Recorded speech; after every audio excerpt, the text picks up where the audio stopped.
আসসালামু আলাইকুম, সবাই কেমন আছেন? আজকে আমরা ডাকোসা 2 বা 4B সম্পর্কে আর কি জানবো, এটাতে কি কি আছে। তো সর্বপ্রথম সবথেকে আমরা যেটা সবথেকে পাওয়ারফুল জিনিস সেটা হলো এটার ইঞ্জিন। এটাতে ইঞ্জিনে ব্যবহার করা হয়েছে 4 স্ট্রোক হাইপার 4 বাল্বস।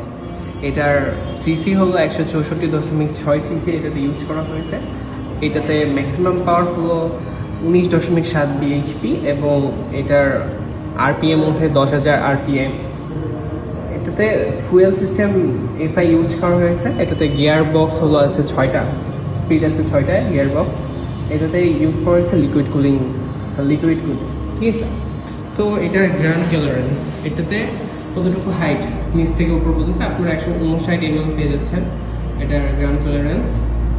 তারপরে সিট হাইট, এটাতে সিট হাইট ইউজ করা হয়েছে 815 মিলিমিটার এটার ফুলটুকু সিট হাইট। তো অ্যাপ্রক্স আপনার 5.5 ফিট যে বা 5 ফিট 4 ইঞ্চি যে সে খুব সহজে আর কি এই বাইকটা চালাতে পারবে। তারপর এটাতে আপনার ট্যাঙ্কিতে ফুয়েল আপনার ক্যাপাসিটি হলো 11 লিটার। এটাতে 11 লিটার ফুয়েল ক্যাপাসিটি ইউজ করা হয়েছে। এটা হলো হাইড্রোলিক হিসেবে ইউজ করা হয়েছে। এটার হাইড্রোলিক হলো আপস অ্যান্ড ডাউন। এটার টোটাল ওয়েট হলো 155 কেজি। এটাতে ডুয়েল চ্যানেল এবিএস ইউজ করা হয়েছে।